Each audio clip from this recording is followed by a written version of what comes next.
اسرائیل اور ایران میں جنگ چھڑ گئی۔ اسرائیل نے جنرل سید رضا موسوی کے بعد ایرانی پاسداران انقلاب کے مزید 11 ممبران کو نشانہ بنا ڈالا۔ عرب میڈیا نے دعویٰ کیا کہ شام کے دمشق ایئرپورٹ پر اسرائیلی حملے میں ایرانی پاسداران انقلاب کے 11 ممبران شہید ہو گئے۔ عرب خبر رساں ادارے نے اپنی رپورٹ میں دعویٰ کیا ہے کہ اسرائیل نے 28 دسمبر کو رات گئے دمشق انٹرنیشنل ایئرپورٹ پر فضائی حملہ کیا، جس میں ایرانی پاسداران انقلاب کے 11 ممبران شہید ہوئے۔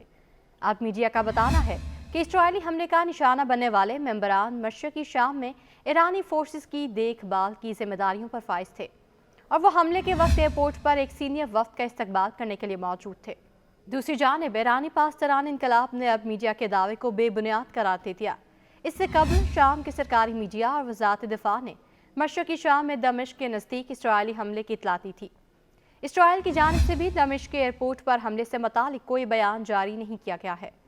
تاہم اسرائیل نے ایک بیان میں کہا تھا کہ وہ اپنے سب سے بڑے دشمن ایران کو صدر بشار الاسد کی ملک میں موجودگی کو طول دینے کے لیے شامی حکومت کی حمایت کی اجازت نہیں دے گا۔ اس حوالے سے شام میں کام کرنے والی انسانی حقوق کی تنظیم کا کہنا ہے اسرائیل اپنے حملوں میں شام کی ایئر ڈیفنس کو نشانہ بنا رہا ہے جو ملک کے جنوبی صوبے میں موجود ہیں۔ واضح رہے کہ ایرانی پاسداران انقلاب نے رواں ہفتے ہی شام میں اپنے اہم کمانڈر جنرل سید رضا موسوی کے اسرائیلی حملے میں شہید ہونے کی تصدیق کی تھی۔ شام کے دارالحکومت دمشق میں اسرائیلی حملے میں ایرانی پاسداران انقلاب کے کمانڈر جنرل سید رضا موسوی شہید ہو گئے تھے۔ ایرانی خبر رساں ایجنسی کے مطابق اسرائیلی طیاروں نے دمشق میں زنیبیہ ضلع کے قریب فضائی حملہ کیا تھا، جس میں پاسداران انقلاب کے کمانڈر جنرل سید رضا موسوی شہید ہوئے۔ جنرل رضا موسوی شام میں مزاحمتی یونٹ کے انچارج تھے۔ ایرانی پاسداران انقلاب نے دھمکی دی کہ اسرائیل کو رضا موسوی کے قتل کی قیمت چکانی ہوگی۔ اس حوالے سے ایرانی صدر ابراہیم رئیسی اور ایرانی وزارت دفاع نے بھی اسرائیل کو خبردار کیا ہے کہ اسرائیل یقینی طور پر ایرانی جنرل کے قتل کی قیمت ادا کرے گا۔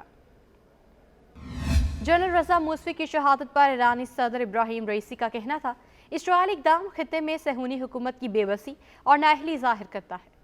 ایرانی وزارت دفاع نے بھی اس معاملے پر سخت اور مؤثر رد عمل دینے کا انتباہ دیا تھا۔ جنرل سید رضا موسوی کی شہادت پر تہران میں سینکڑوں افراد نے احتجاجی مظاہرہ بھی کیا اور مظاہرین نے جنرل سید رضا موسوی کے قاتل کو کیفر کردار تک پہنچانے کا مطالبہ کیا۔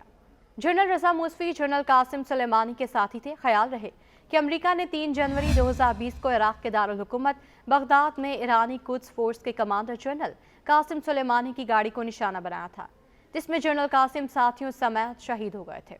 واضح رہے کہ ایران اور اسرائیل میں لفظی جنگ بہت تلخ رہی ہے۔ اسرائیل شام میں ایران سے منسلک اہداف پر مسلسل حملے کر رہا ہے۔ غزہ میں 7 اکتوبر کو حماس کے حملے کے بعد اسرائیل اور ایران میں کشیدگی بڑھ گئی ہے۔ اسرائیل ایران پر حماس، حزب اللہ اور حوثیوں کی حمایت کا الزام لگاتا ہے اور ان تنظیموں کی حمایت کی وجہ سے اسرائیل ایران کو اپنے لیے سب سے بڑا خطرہ سمجھتا ہے۔